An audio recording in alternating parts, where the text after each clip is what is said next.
1:30 a.m., day one of the invasion. An hour and a half after the tandem cyber and anti-satellite strike had completely nullified the proverbial eyes and ears of America, completely dismantling American ISR assets at the macro level in pertaining to its satellites, as well as its military networks on the cyber level, as well as the grid, telecom, the broader internet within the nation, and of course satellite data transfer technologies and satellite communications technologies relating to satellite phone and other satellite networks, leaving America deaf, dumb, and blind for the unfolding invasion.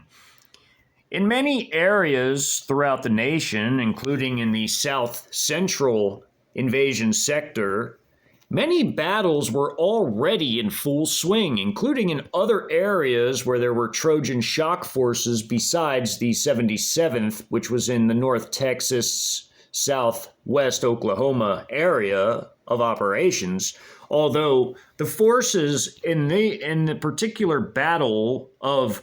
Wichita Falls and Sheppard Air Base, including the adjacent battle unfolding in the Lawton-Fort Sill area nearby, the 77th Group Army's forces, its subunits comprising it, essentially the Trojan forces assigned to this specific AO, or area of operations, had, relatively speaking, taken their time using the first hour and a half to diligently move their forces into position for their various artillery batteries of the comprising Combined Arms Brigades and also the Specialty Artillery Brigade located in the Fort Sill area to set up their firing positions, as well as for the 77th Aviation Brigade to move in its ground-based assets in the form of its maintenance and headquarters battalions, as well as its flying battalions to fly into the area to bivouac sites outside of the city of Wichita Falls, where they would prepare for their imminent attacks as the clock struck 1:30 a.m. One of the attack helicopter battalions of the two of the 77th Aviation Brigade was tasked with flying missions in support of the major installation assault occurring at the hands of the 150th Mountain Combined Arms Brigade, in addition to the 77th Special Operations Brigade, with support in the form of generous artillery support from the 39th Heavy Combined Arms Brigade, firing its 152mm Type 83 self-propelled howitzers at the southeastern and northeastern portions of the installation, while the 150th Mountain Combined Arms Brigade would be firing its AHS-4 highly mobile 155mm howitzers at the western ends of the installation, while there was a single rocket volley fired from Oklahoma by the very long-range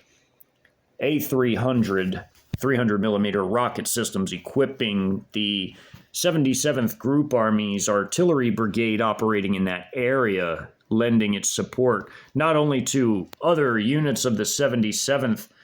Group Army operating within this Wichita Falls Sheppard Air Base area, but also to the 58th Group Army operating just within range of the A300 systems in the Lawton-Fort Sill area,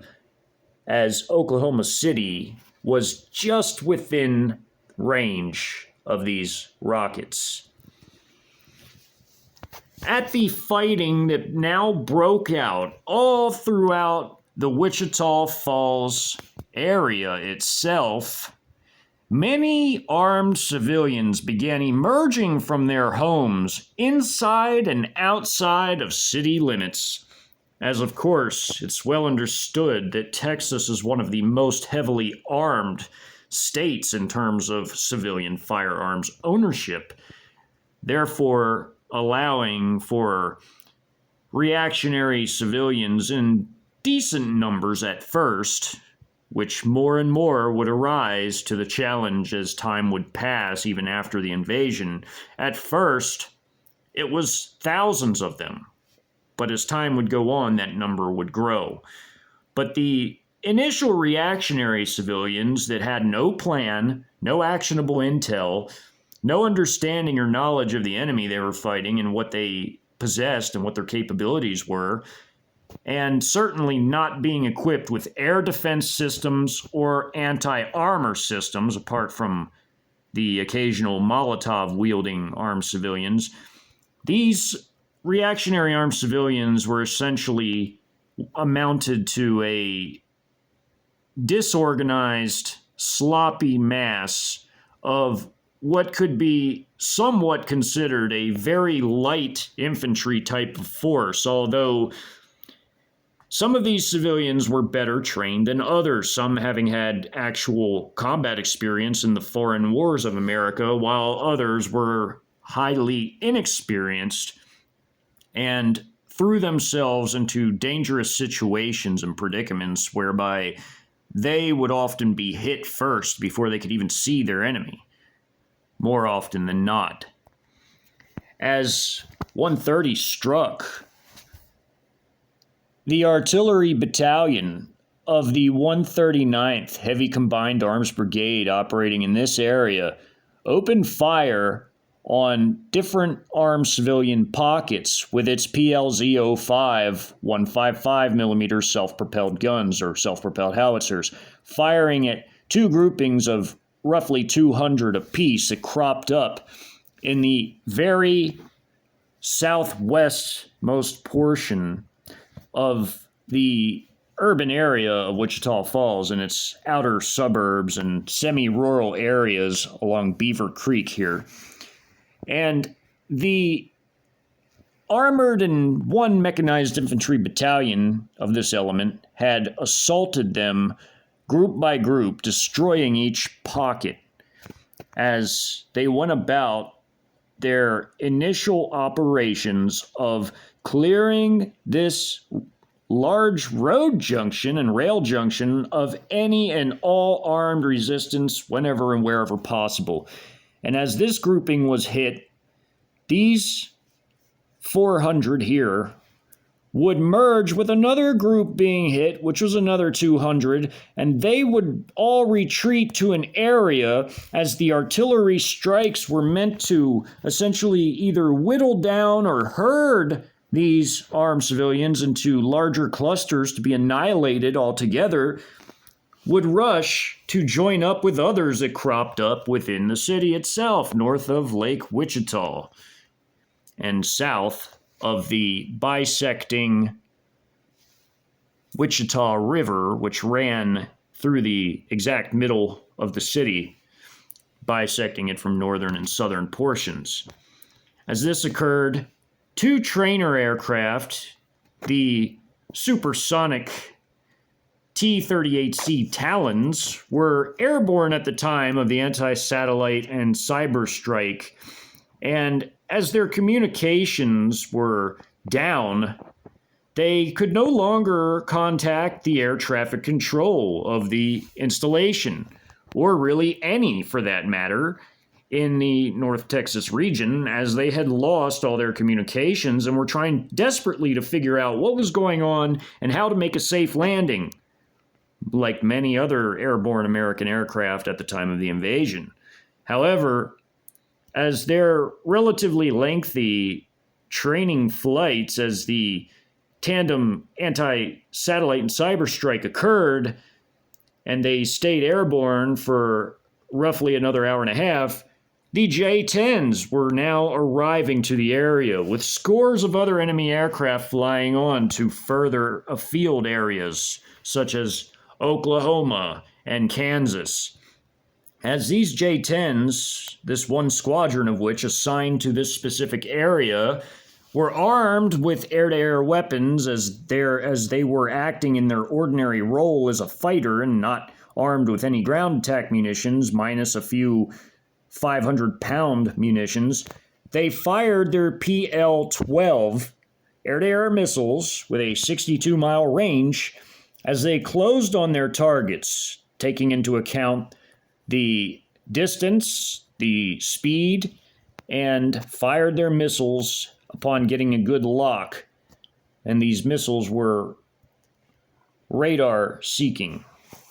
and destroyed both aircraft as the fighting was beginning to get underway. As again, the fixed-wing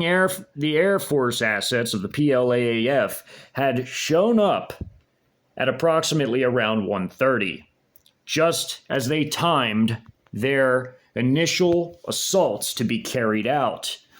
As artillery was fired from all of the major combined arms brigades operating in the area at various civilian and military targets on the Sheppard Air Force Base and in the city of Wichita Falls, hitting many clusters of armed reactionary civilians starting to crop up throughout the city and immediately surrounding it and grouping and bunching up together due to a lack of proper communications,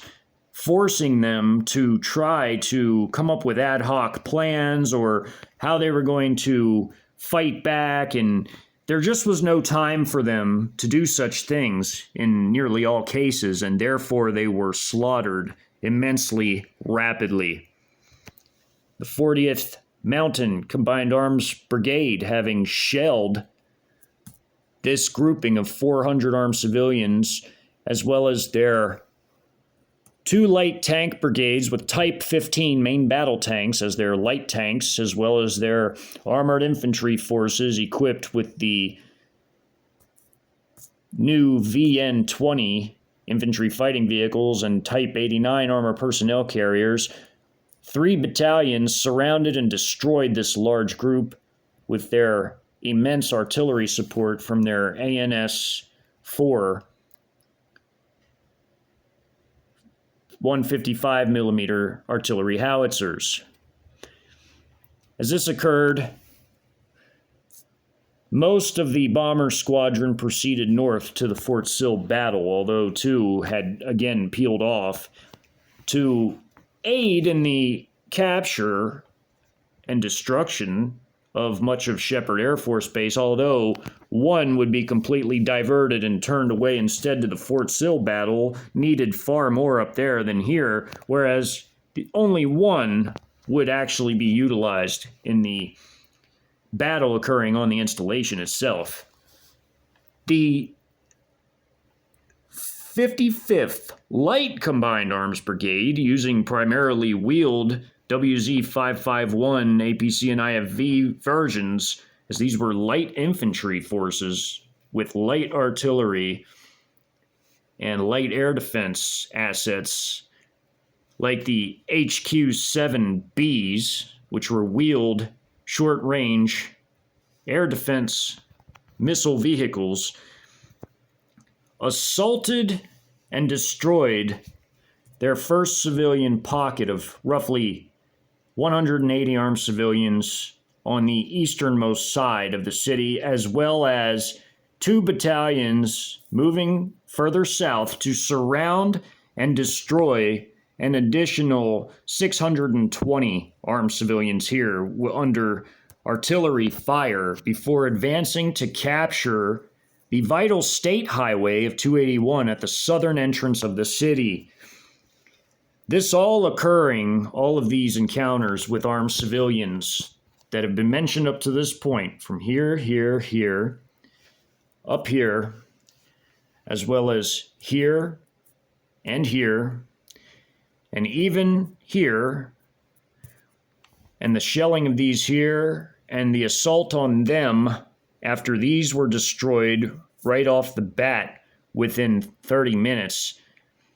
These were then attacked next as the ISR assets in the area, including this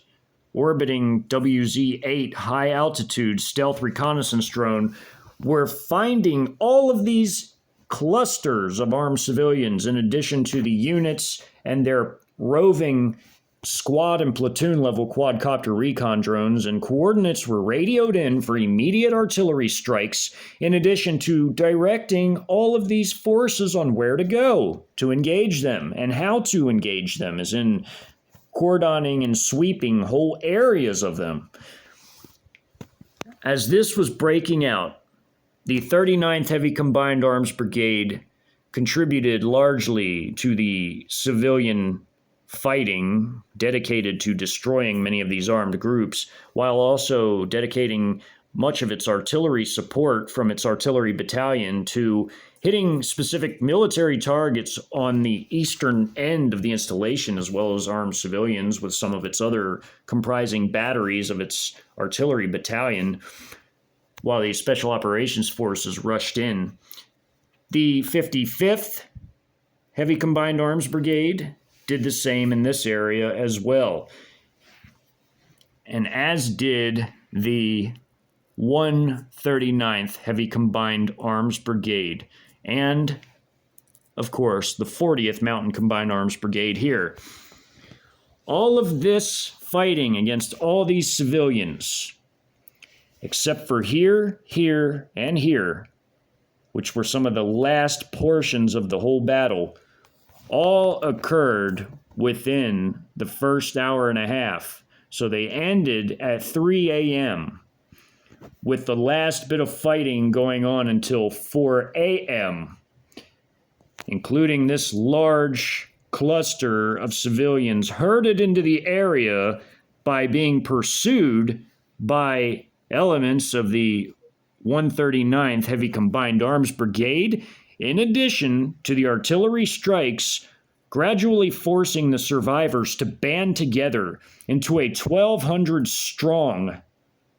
cluster of armed civilians, which will be covered in the next video. However, within the scope of this video,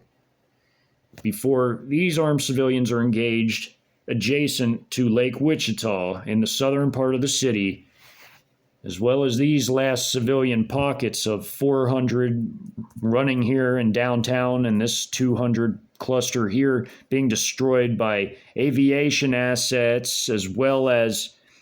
a tank battalion and mechanized infantry battalion pursuing them, surrounding and destroying them by the last hour of the invasion. Simultaneously to the Special Operations Forces smashing their way into the installation starting at 1:30, this entire installation battle would be relatively short due to two different major factors. One factor being the lightning fast speed by which the 77th Special Operations Brigade, in tandem with the blocking unit, which was much of the 150th Mountain Combined Arms Brigade, sealing off the western ends of the installation, along with an attack helicopter battalion aiding in this, offering its aerial-based firing platforms in the form of the very potent Z-10 attack helicopters, to cut off any way of escape while also engaging enemy forces on that side of the installation in tandem with the artillery strikes coming from Oklahoma from the A300 systems, their own artillery coming from their AHS-4 lighter 155 millimeter howitzers, which were highly light and easier to transport than other types of towed or, of course, self-propelled guns, which were vastly heavier. And the other factor being the fact that as this was a lightning strike and they were cut off on this end, the sheer volume of artillery, shells, and rockets, as well as airstrikes from JH-7s, in addition to the missile strikes coming from tactical ballistic missiles fired from the 616th Strategic Missile Forces Brigade, actually a Trojan unit based in eastern Texas adjacent to the battle erupting in the Austin area in eastern central Texas, they were also being hit by a few of the very potent DF-4 intermediate range ballistic missiles fired from a reserve battalion mobilized to fire that specific missile type,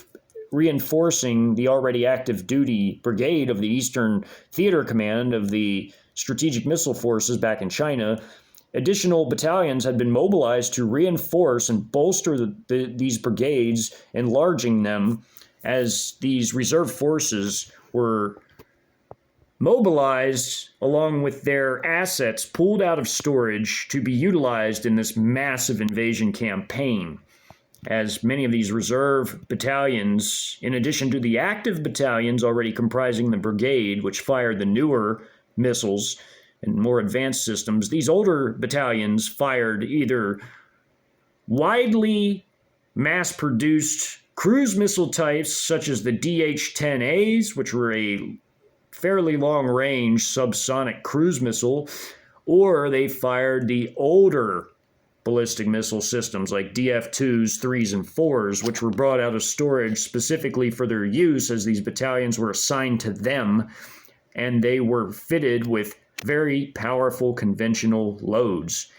just to add that much more firepower to these strategic missile forces brigades. As the 616th was responsible, as far as its active duty battalions comprising it, for firing the DF-11As and the DF-15Cs. The DF-15C was a bunker-busting version of the DF-15. It had a shorter range than the DF-15Bs, but it was still a very potent weapon with a roughly 500-mile range, and the DF-11A likewise had a nearly 500-mile range, and from where they sat within Texas, they could hit the Sheppard Air Base in that part of Texas. And a multitude of various cruise and ballistic missiles landed on the installation along with artillery strikes, along with the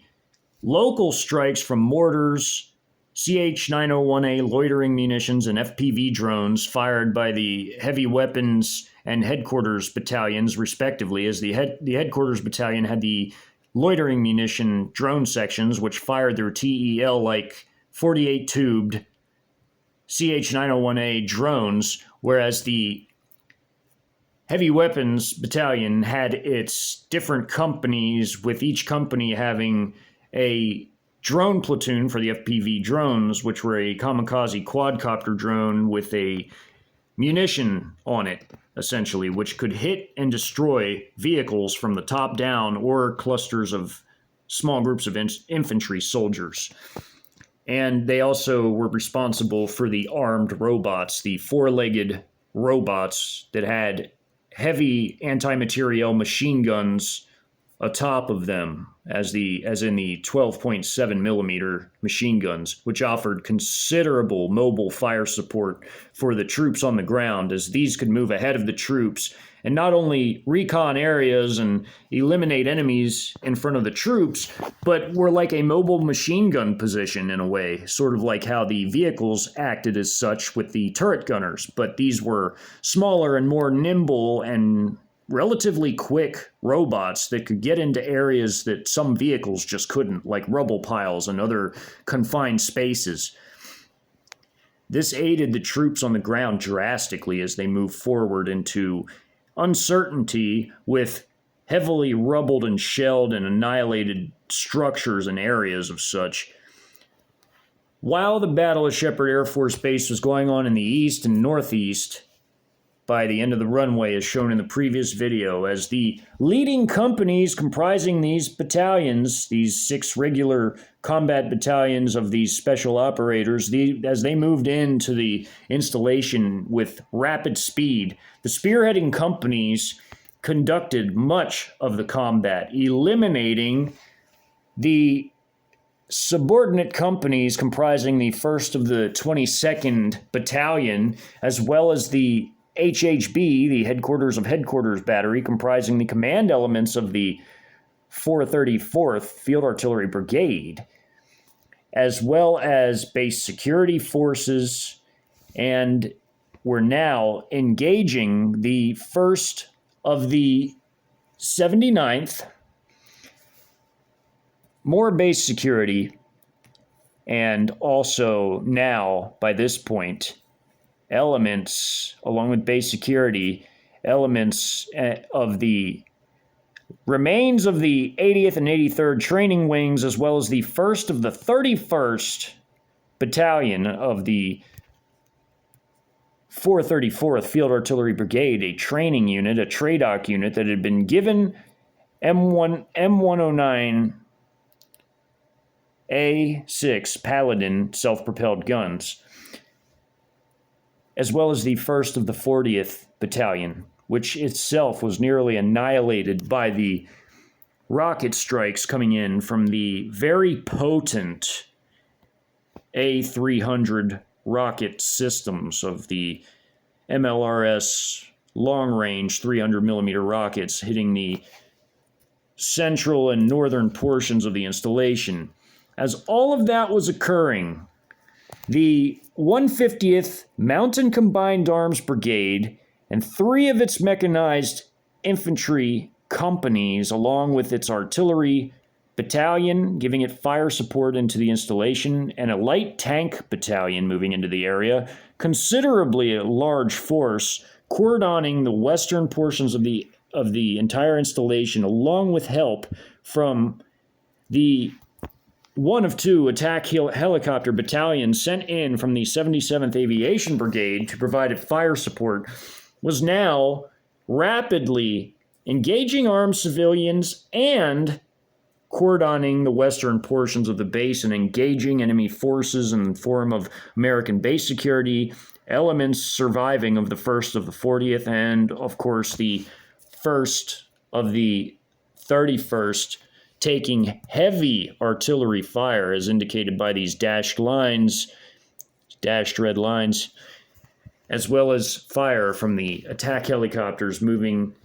into and around the installation. Also, these civilians were engaged en route, as also control of I-44 was of vital importance to this operation, as once again, control of the highways was critical to this invasion, as these, not just for the invasion, but the later occupation to come, would be vital supply routes for the troops as they established combat outposts and FOBs all over the nation at once upon its defeat. Therefore, clearing all resistance adjacent to major and secondary and even some tertiary roads was of vital importance to the invasion forces, including these armed civilian clusters that grouped up and arisen around the outer portions of the installation in the northern part of Wichita Falls.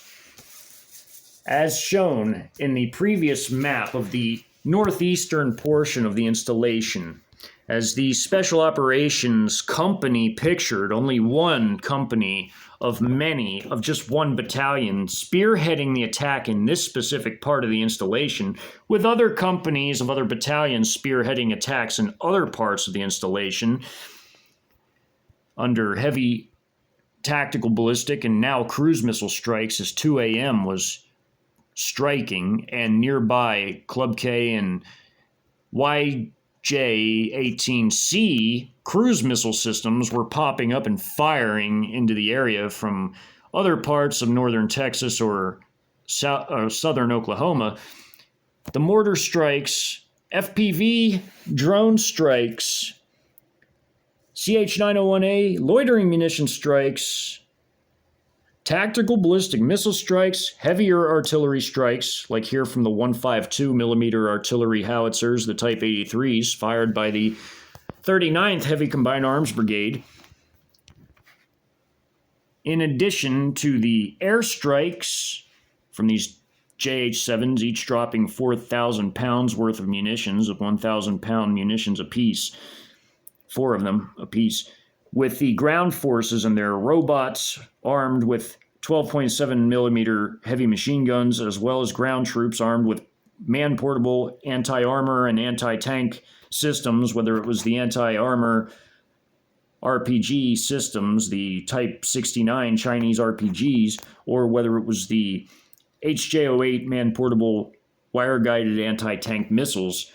these forces, along with their vehicles firing their 12.7 or even in some cases 14.5 millimeter heavy machine guns, wreaked havoc on American forces who were extremely ill-prepared for an assault of this magnitude. These, although they were highly experienced artillerymen and were able to train new recruits at Fort Sill in the ways of field artillery and even in infantry tactics and basic combat training, as was their job of TRADOC units, they could not and were completely unable to fight a special operations unit of another nation that wasn't only just a special operations unit, but was one with great experience, as the Chinese Special Operations Forces had done several rotations into the Syrian civil conflict to prop up Bashar al-Assad's regime at its most critical point, as Special Operations Forces such as the quote-unquote Night Tigers, among others, had been rotated in and out of Syria several times to ensure that Assad would stay in power, Assad being a Chinese ally. Much like the Russians, who likewise sent their armed military support and logistical support, like the Chinese and the Iranians, all worked together to prop up the Assad regime. As the fighting occurring in this northeastern portion of the installation was going on at the time from 1:30 to roughly 2:05 between the 1st of the 22nd, as pictured, here's one whole battery, another, and then of course another, and another being destroyed by the missile and artillery strikes. In another portion of the installation, in its west, to the south and west of this part of the installation, another battle was occurring. This being the battle between elements of the 150th Mountain Combined Arms Brigade, sending in their one of two light tank battalions, along with a mechanized infantry battalion, with another two mechanized infantry battalions seizing a different portion of the interstate just to the south, as this was Interstate 44 it began within the city of Wichita Falls and went all the way into Oklahoma, and control of this vital route was important as it pertained to the 77th Group Army, as the 77th Group Army of the PLA, an active duty group army, armed with all the latest and greatest that the Chinese defense industry was able to churn out in recent years. This force of active duty elements needed to be able to supply its entire element, as roughly half of the 77th Group Army was here subduing the Sheppard Air Base, while the other half, roughly, of its subordinate units that comprised it were further north in nearby Lawton and Fort Sill area, and control of Interstate 44 was vital as a supply line to not only send troops north to aid in that battle, as it was actually a larger battle than this, but it was also important as a supply line between the 77th Group Army's different subordinate elements in these two different areas. Hence, eliminating all armed civilian resistance was vital. This particular battle map is a 3x2 mile in scale total battle map, as this portrays the western portions of the base of the Sheppard Air Base, or I should say the western and southwestern portions, as a small segment of the runways are on the furthest eastern part here, as well as maintenance and also aircraft hangars and other buildings here along this taxiway, many of which have already been shelled and destroyed, including barracks buildings and other administrative buildings, and the artillery pieces of the 1st of the 31st that were deployed in and around this area here of the installation, as well as base security and remaining elements of both the 80th and 83rd training wings. The 83rd is a flying wing itself, which operated the aircraft, whereas the 80th was a schoolhouse type of training element, as it could be put in layman's terms. As the installation had base housing outside of the main installation itself, this neighborhood was a base housing neighborhood for the forces of Sheppard Air Base here. And the Special Operations Battalions storming the installation from the east, rapidly moving into the installation from the east, were coming in through a major breakthrough from the easternmost perimeter, which is a good bit off of the map, and now we're pushing in deep into the installation, overrunning whole areas of the runways, including engaging forces of the 1st of the 31st. A surviving firing battery from the 1st of the 40th that was not destroyed in the enormous rocket attacks from the A300 systems hitting just off this map to the north had hurriedly fled in their vehicles that particular area, only to run into armed robots and troops guarding the flanks of the main assault deep into the western end of the installation itself from the Special Operations Forces within this area of one of the 6 different regular battalions engaging the installation itself. This just being one company element pushing into this area with additional parts of their forces, a whole other platoon with armed robots provided by the Heavy Weapons Battalion, aiding them in having broken out of the base perimeter to swing around it and cut off escape from the south as the rest of their forces were coming in this way. Further to the north and slightly northwest and northeast, other elements of other battalions assaulting that area, as was shown in the last video, were hurriedly capturing other areas of the installation. While this was happening, the one strategic bomber aircraft heading to the area, while the other was diverted to Fort Sill due to a lack of need, as the installation was being so rapidly taken by the special operations elements that it was very unnecessary to send any more than one heavy strategic bomber, which itself, upon making it to the area, would begin to drop its payload going north across this way, flattening much of the installation, as some of the buildings had already slightly survived the major artillery barrage from the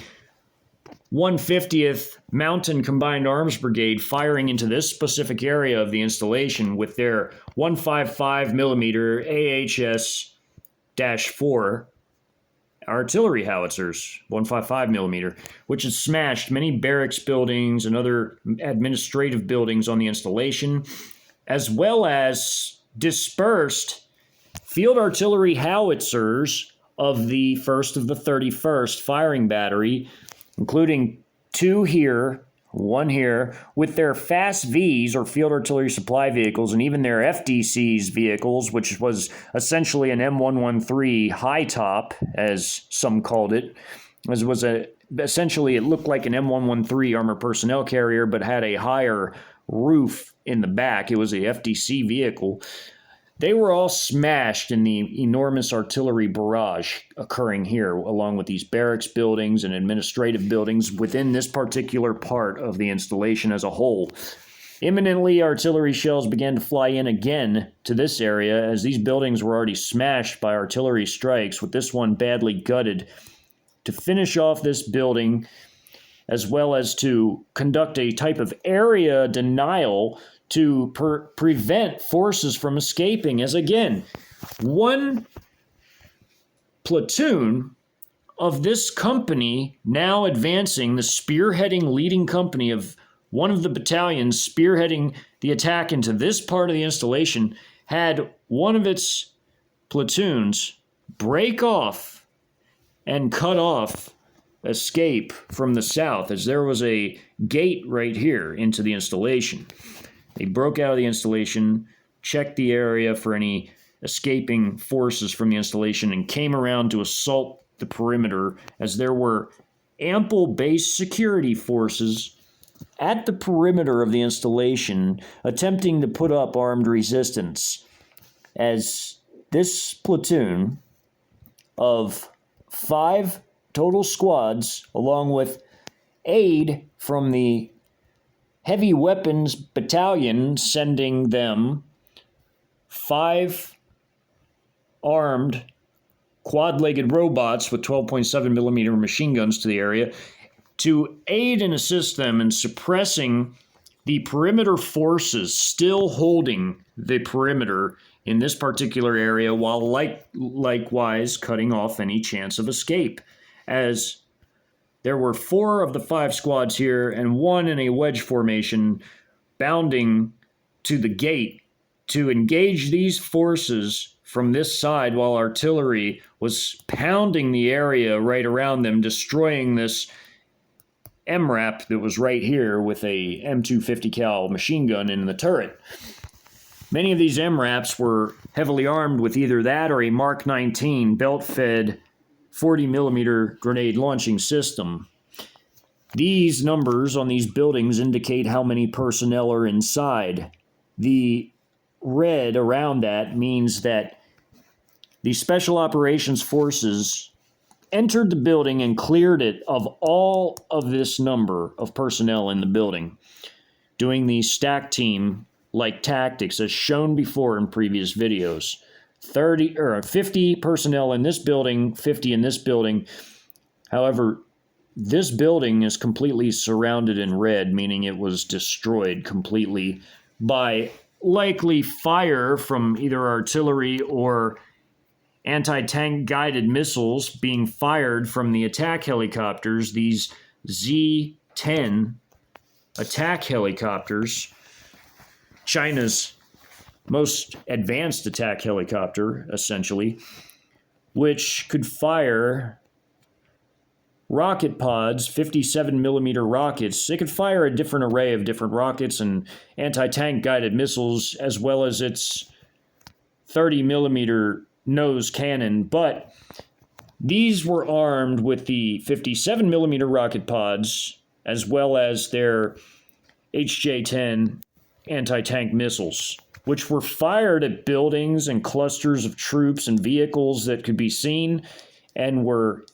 immensely destructive, along with the rockets. Once these rocket pods were fired, the rockets impacting would devastate buildings, completely gutting them. Although at the time of the showing of this map, it's just showing the firing of the rockets, although not showing the impact just yet. There were cruise missiles now flying in. These 2 were anti-tank missiles, HJ-08s, fired from other helicopters just off the map of this attack helicopter battalion that came into the area with its different flying companies, as well as these 2 cruise missiles here. And there's 6 up here, making a total of 8 cruise missiles in the area. There were 8 cruise missiles flying to hit other buildings throughout the area, as at this time, at the striking of 2 a.m., the first salvos of the YJ-18C container-based cruise missiles, or the Club K container-based cruise missiles, the Chinese and Russian models more specifically, opened up throughout the country and began to fire at their various targets, with, generally speaking, military targets taking the highest priority for the first salvos of these systems, with other systems firing at later times, having their coordinates updated via satellite as the fluid battlefield conditions changed, targets changed, and therefore these later salvos would target different areas and buildings as the objectives were rapidly being attained and met by the ground forces, the Trojan and externals alike.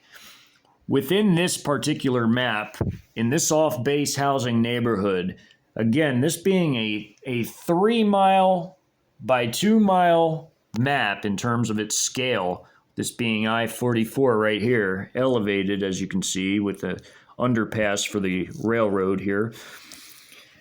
There was a small industrial area here in northern Wichita Falls. On the other side of this highway, a mixed semi-industrial and housing residential area. And over here was the off-post base housing area. And there were some upscale wealthy homes adjacent to this woods in the north of this map. There were tiny ponds and miniature lakes. As the road proceeded north and off the map, there was more lake and woodland to the north, just outside of the city and installation. As the fighting progressed, the JH-7s of the JH-7 Squadron had largely been sent to hit the installation, with only 4 aircraft diverted to hit a massive grouping of civilian targets, with the other 8 dispatched to hit the installation specifically. With the J-10 Squadron flying combat air patrols, having already shot down 2 training aircraft in the form of the T-38C Talons, although they did possess some ground attack munitions in the form of 2 500-pound airdrop munitions apiece, laser-guided. They essentially didn't end up using them, as the artillery did the job in terms of the civilians and much of the military targets, as well as these other JH-7 aircraft that weren't J-10s, but the ground attack aircraft specializing in the ground strike role, hitting various targets throughout the installation, and again, doing a lot of the job, in addition to the various cruise missiles flying in. These also being cruise missiles, these 4 right here, in addition to the 8 coming in from here, and here being the other 8, making a total of 12 different calibers, or Club Ks, or the YJ-18Cs, or a mixture thereof, hitting various structures throughout the installation. And again, there were so many different types of systems being utilized that it wasn't uncommon at all for different systems to hit the same target redundantly, as in missiles hitting a target, airdrop munitions hitting a target, and artillery shells or artillery rockets hitting the same target, because there were so many munitions in flux. Although it was extremely well orchestrated as a whole due to the advent of very advanced AI data processing in terms of the IT utilized by this coalition, especially China and Russia, the sheer number of systems involved guaranteed that certain targets would be hit multiple times by different systems. That notwithstanding, at the ground-based fighting, as elements of the 1st of the 40th Battalion, the last surviving firing battalion, were fleeing south, at the opening of this map, 2 JH-7s dropped 4 1,000-pound munitions for a total of 8, because each aircraft dropped 4, on this fleeing battery. This fleeing battery comprised of its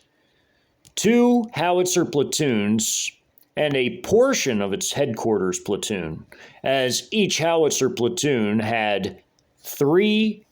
M109A6 Paladins, and it had 3 Fast Vs, which are here.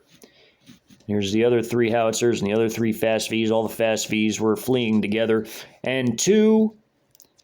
FDC armor personnel carriers for their FDC crews, as in there was 2 FDC sections, 1 FDC per each 3 guns. There was a gun platoon with an FDC section, so there were 3 guns and an FDC section per platoon, so that's 2. And then there was a headquarters platoon that had MRAPs and LMTVs and a fuel truck, and also sometimes either up-armored Humvees or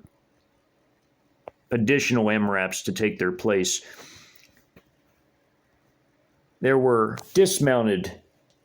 troops on foot too, fleeing the area. This arrow, completely encapsulated in red, signifies that this entire force here was annihilated, because it was caught up in an L, like a closing L type formation, as there were squads of a different platoon out here adjacent to the runway that had made it here from bounding and covering tactically to get here, opening fire this way as airdrop munitions hit these forces. Very heavy, potent airdrop munitions. Even a single 1,000 pounder is extremely powerful, but 4 of them dropped by each aircraft for a total of 8, decimated this whole area, in addition to the robots, the armed robots, firing straight ahead at them. Although the turret gunners were firing back down at them, and these robots advanced quickly and nimbly, firing as they advanced, these turret gunners tried to fire back at them before these air-to-ground munitions at the opening of this map hit all of them and destroyed them, in addition to the forces just safely far enough away, these other Spec Ops forces firing this way with the robots firing this way in an L shape, vectoring all their fire this way and this way. So they were 2 intersecting fields of fire hitting them from this side and from the front. The sheer volume of fire used against these forces was immense, including the air power coming in and just completely obliterating this whole area with 8,000 pounds of HE between the 4 different 4,000 or 4 different 1,000 pounders dropped by each aircraft for 8,000 total pounds of HE, or essentially 4 tons. They decimated this area at the very opening of this map. That occurred right here. Also occurring, as it's difficult to show these things in a coherent order as so many things occur at the same time in real battle, these missiles began flying in as these forces here, these forces bounded to the side of their armed robots to aid in covering the flanks, but it was unnecessary, as by that time the robots and the other forces firing from this side of the runway, firing this way, and the airdrop munitions completely obliterated these forces. That is why this force does not have any green around it by the time it advanced here. There was a sandbag emplacement right here with a machine gun in it. It was essentially a machine gun nest, hastily established as an ad hoc defense, similar to the ad hoc defenses shown on the previous map. And mortar fire was called in upon it from the Special Operations Force's own heavy weapons battalion and their mortar platoons within each company of that battalion. They were beginning to fire heavy mortar strikes on this area in tandem with the artillery strikes coming in and badly damaging and gutting these buildings that were on the periphery of the blast radius, as there were 50 men holed up in this hangar, 50 here. Oh, I'm sorry, 510 here. And the rest running out of this one. This is a fence connecting all this inside here. All these buildings had a fence connecting all of them. And this was a sort of a taxiway out to the taxiway to the runways. And this area under heavy assault, all of these buildings were badly gutted by this point. And these forces running out of this area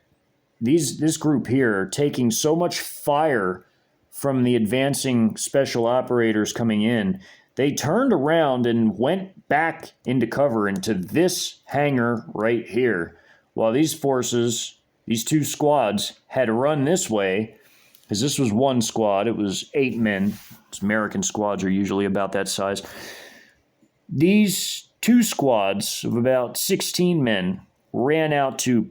be reinforcements for all these other troops that were trying to hold the line right here by the time they were pushed back into this area from further out on the other side of the runway. Many of these forces retreated here, banded together with other forces that were already in this area and tried to put up some kind of coherent defense, only to have airstrikes come upon them immediately and destroying all of them, along with mortar strikes at the same time that were eliminating these guys here,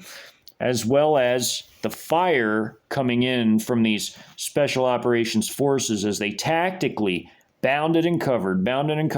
They're in a line formation, firing ahead at these guys, while these guys get up and bound really short and lay down in the prone and fire. These forces here, these self-propelled guns, these Paladins, they were already destroyed at the opening of the map.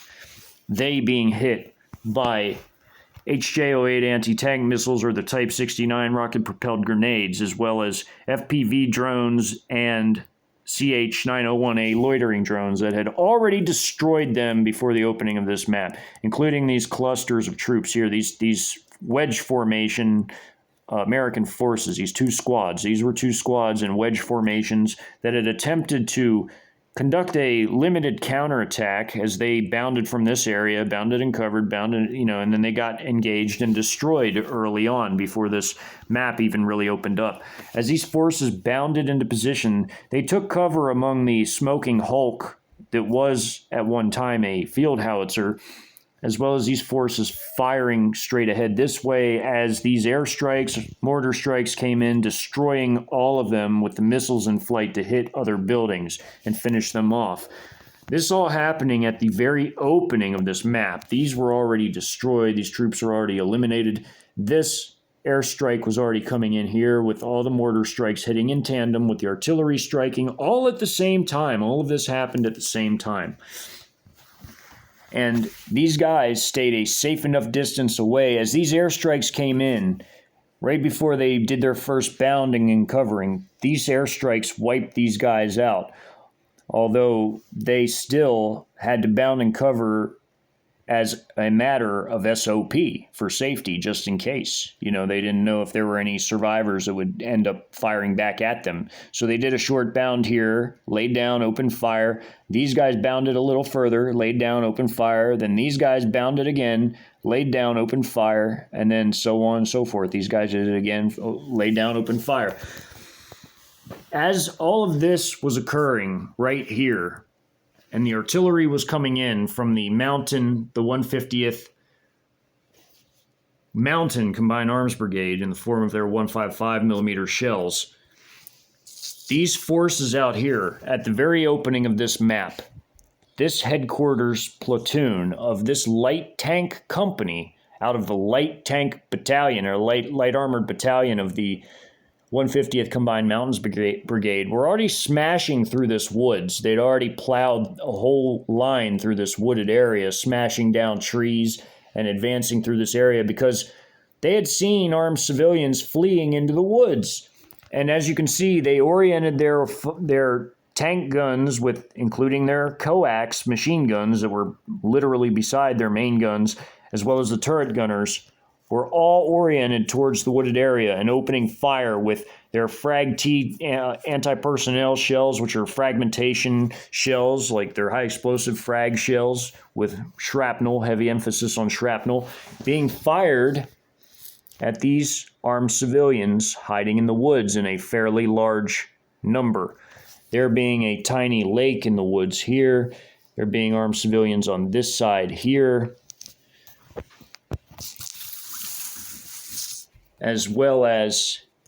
in here. And they are all surrounded by red because the combination of tank shells in addition to coax machine gun fire from their 7.62 by 54 millimeter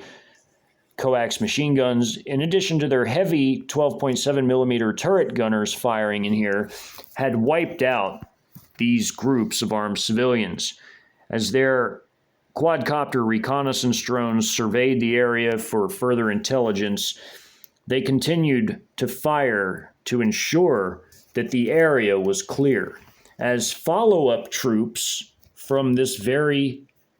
battalion of this light tank battalion, this light armored battalion, would move into the area, and the armored infantry would go in and clear the woods to ensure that they had all been decimated. There was an armored infantry company moving into this area here to provide direct support to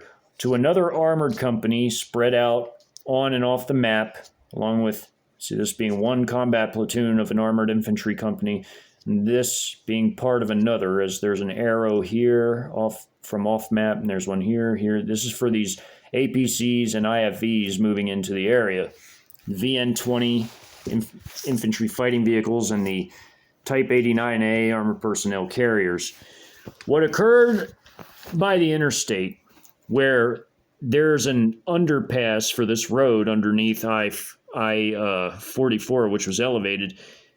these forces coming down the street were two full companies of armored infantry forces leaving behind their headquarters platoons, as there were these 3 platoons per company of combat forces, with each platoon having an infantry fighting vehicle and 4 armor personnel carriers comprising the platoon, each vehicle carrying a squad of troops. The one company that was earlier moving beside this company on the same road had broken off and moved around these cul-de-sacs of housing areas, as there were armed civilians spotted by their quadcopter reconnaissance drones. They were all emerging from all of these homes within this cul-de-sac, and they were all coming out armed, and therefore needed to be eliminated. As the turret gunners on the armored personnel carriers, with even a few squads dismounting from theirs, did a rolling shield in 2 spots to provide infantry support if needed for their vehicles, as their vehicles canted their weapons low so as not to produce friendly fire, and fired downward and into this area, vectoring their fire low, again, so that they wouldn't fire too high and hit their own vehicles, as again, this was a larger area than what it looks like on the map, but it was still small enough to where the range of these very potent 12.7 millimeter machine guns on the turrets of the APCs and the very powerful 30 millimeter autocannons on the VN-20 IFVs could devastate one another should they elevate and traverse their fire the wrong direction and angle. So they fired very low. Again, artificial intelligence and their combat data links served them well in this situation, as they cordoned and fired and destroyed this entire group of armed civilians, shredding through houses as they fired down and into the area at just the right angle so as to sweep the area as these vehicles fired down into the area here, making sure not to raise their weapons too high and fire too far. They fired down into this street here. When they fired down at this group here, from over here and here, they fired down into this area, and they completely annihilated this group with 12.7 millimeter heavy machine gun fire from the turrets on the Type 89A APCs, as well as 30 millimeter explosive tipped autocannon ammunition from the VN-20 IFVs of the 3 different combat platoons, there being 3 each, 1 per platoon. As this other company that came through the area while this one moved and turned and went around this area, and as this arrow indicates, they were going to continue a short distance here to block this street off. This company moved into the area and was heading straight towards this gate on this western part of the installation here, but stopped short of it, as again, these forces, their primary directive in this operation was to be with the operations forces acting as the hammer, coming in from different parts of the installation, including in the far north, as shown on the previous map, where they came in this way and vectored their fire this way. Part of the separated this part and this part, including further east of this area. Much of the fighting had already subsided by the 30-minute mark, as this entire operation occurring on the installation itself lasted only a grand total of 35 minutes due to the extremely mammoth volume of different firepower levied on the base. Even the 1 H-6K heavy strategic bomber flying high above the action went over the installation and released its load as it flew over this area and proceeded north, ensuring that when it dropped its munitions, that no friendly forces were within a danger close range of said munitions. As this light tank company moved into the area as well, it passed underneath the underpass of the Interstate 44 where the railroad tracks went and proceeded into this base housing area, although on the way, along with these APCs and IFVs of this armored infantry company of their battalion, fired down into this area while as the light tanks proceeded through here, they took fire from very many armed civilians, although the armed civilians were unable to do anything to these tanks, these light tanks, and these light tanks simply mowed them down with their turret gunners and coax machine guns, and even fired a few tank shells of the Frag T variety at these fleeing Americans right here, as indicated by this encapsulated arrow. They were completely destroyed, the survivors that weren't completely mowed down. And this group here, there was only a few that tried to run this far, but they too were cut down completely, as were those hiding between the houses on this block right here. They were all cut down by the weapons on the light tanks, the turret heavy machine guns, as well as the 12.7, as well as the 7.62 by 54 millimeter coax machine guns beside the main tank guns. As that was occurring, dismounted armored infantry troops from a whole different company were busy clearing this semi-industrial area as far as it related to this manufacturing facility here and this building over here, an administrative office-like structure. These areas were being completely cleared by a platoon of dismounts that were sent in to support the armored company, the light tank company, as it moved into the area, with one squad in a wedge formation bounding over the railroad tracks, stopping along the embankment before bounding and covering beneath the interstate, and then taking fire, but they returned fire, and then they bounded and returned fire again as the light tanks began to move into the area with them, providing them ample support from their turret machine gunners and coax machine guns, and even a few light tank shells, as again, few fired this way to hit those trying to flee the area. Also, this squad right here in the wedge formation did the exact same thing on the other side. They bounded through the tunnel, through the overpass, and then stayed along the railroad tracks, and although they took some fire, they returned fire and eliminated these armed civilians before the tanks began moving again. This time, this company stopped here with 5 going this way and the other 15 going down the street this way, as they all went down and were in a line this way, and 5 lined up this way to block this gate. So there were 2 gates here, and they were being blocked by the light tank company here, as well as the mechanized infantry company here and here, blocking these areas, as they mostly stayed in this formation with a little bit of movement to block the street of the lead vehicles, as they had to cut off this group of armed civilians emerging and destroy them. Now, while this was actually going on, this fighting here, this very quick fighting that was over in a matter of 15 minutes, there were 2 groups of armed civilians that weren't hit in all of this that had managed to get behind these two houses here, and they made some Molotov cocktails. And they tried to rush these vehicles. As they rushed out from behind the house, the turret gunner mowed them all down on this APC, although this group here, while the turret gunner was focused here as their weapons were staggered to protect all their different areas of fields of fire, so they could, one facing forward, one facing this way, one facing that way, their weapons were all staggered to orient towards different sides of their column to give full 360-degree protection of their armored vehicle column.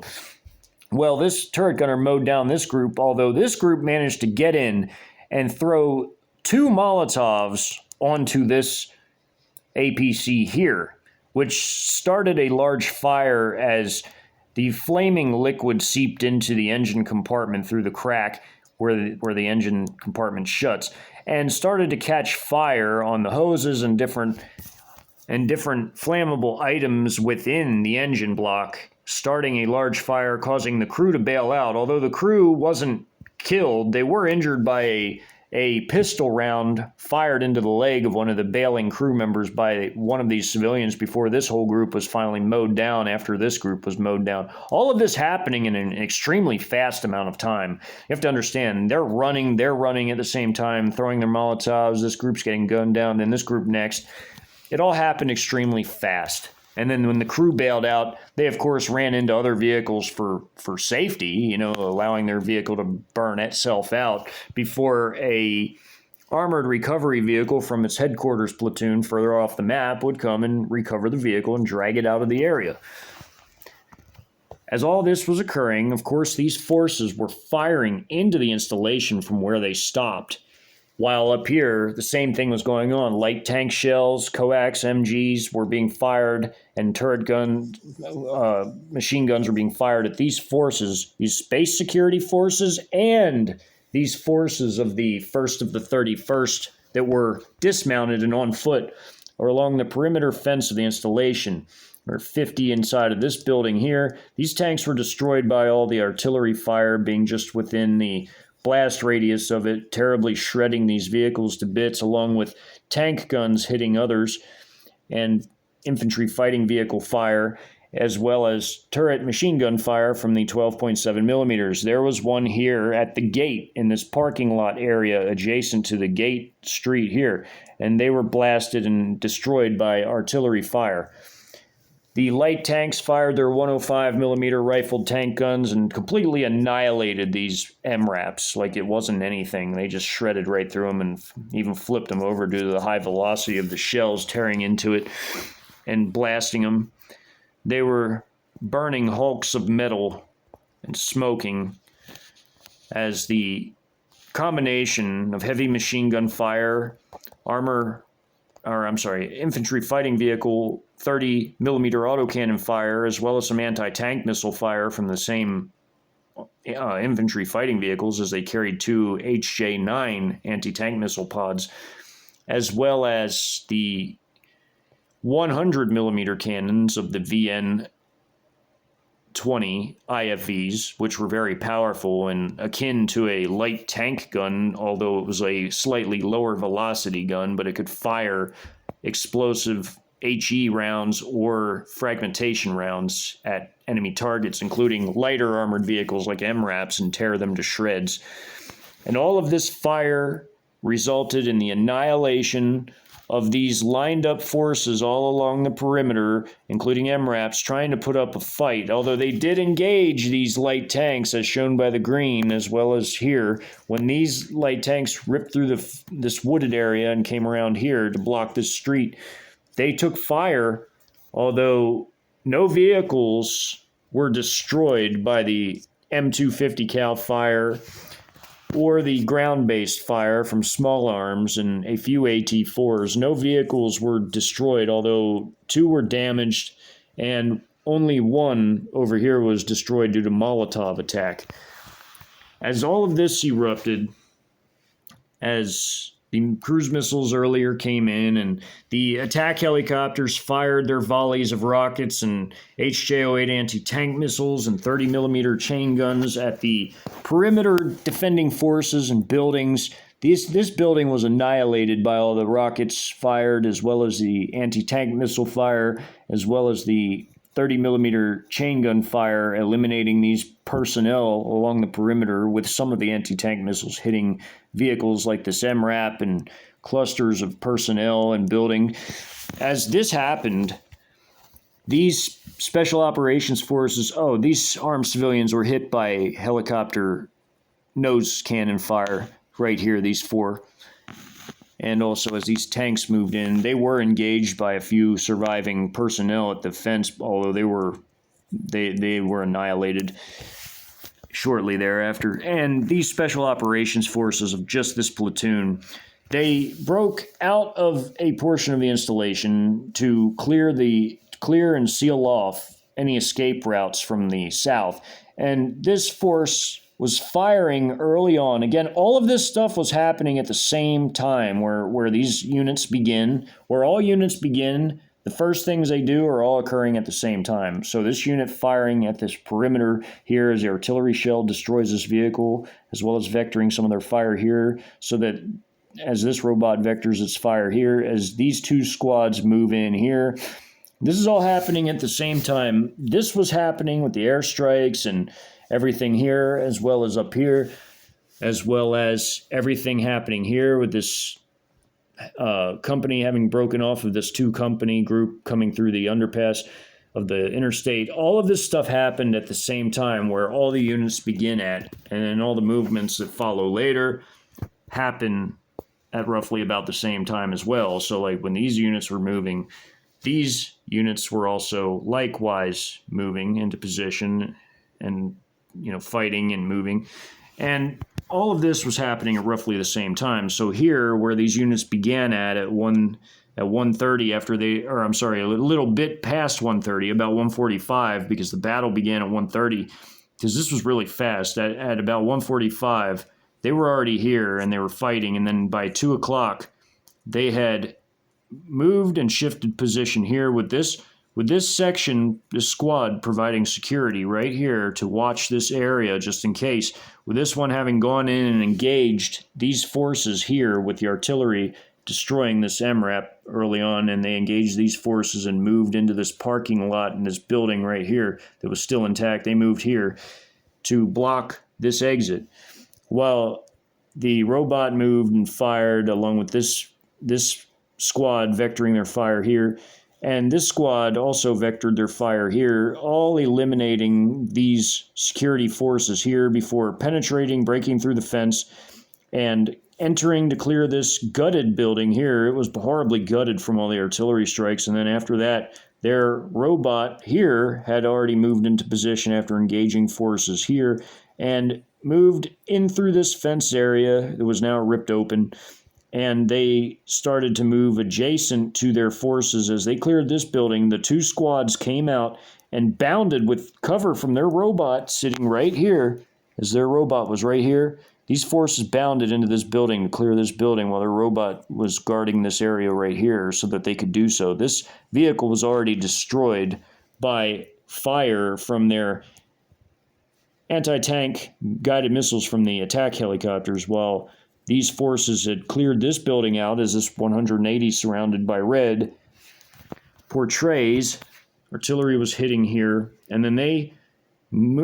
stayed in this area while their robot moved in with them. And these other robots out here, with this other squad of the platoon outside of the base now on the southern part of it to cut off the escape, they moved up as well here. Right here. And these robots moved into place here. They had been engaged early on at the opening of hostilities, as the green lines indicate, but they prevailed and destroyed these forces along with generous support from the attack helicopters firing their anti-tank missiles as well as their rocket pods. And this grouping of gun trucks here trying to guard this entrance were destroyed by tank gunfire, attack helicopter fire from their chain guns, the 30mm chain guns, their rocket fire, and anti-tank guided missile fire from their anti-tank missiles. And these groups were annihilated once they tried to move into position here. And many buildings were hit by these cruise missiles, as well as by the lone H-6K strategic bomber flying over the area and dropping their munitions everywhere, as well as these cruise missiles up here. And again, the forces moving into this area of these various companies, including this one company present that you can see part of on the map of this attack helicopter battalion, all moved into the area and blocked the entire installation, along with these special forces elements here moving out and covering the whole south, while these other forces annihilated all the perimeter security, in addition to the cruise missile, artillery, and airstrikes. This concludes the battle that occurred at the western and southwestern portion of the Sheppard Air Force Base. As this battle ended shortly after 2 a.m., the last battles occurring on the map as all the civilians were being herded and annihilated was a few engagements downtown between attack and reconnaissance helicopter battalions, as well as an armored battalion of main battle tanks and armored infantry, and a mechanized infantry battalion encircling and destroying these 400 here and this 200 in downtown by this road junction here, as well as this large grouping of some 1,200 gathering in this upscale residential and older industrial area along the lake here, which will be covered in the next video of the Battle of Wichita Falls and Sheppard Air Force Base.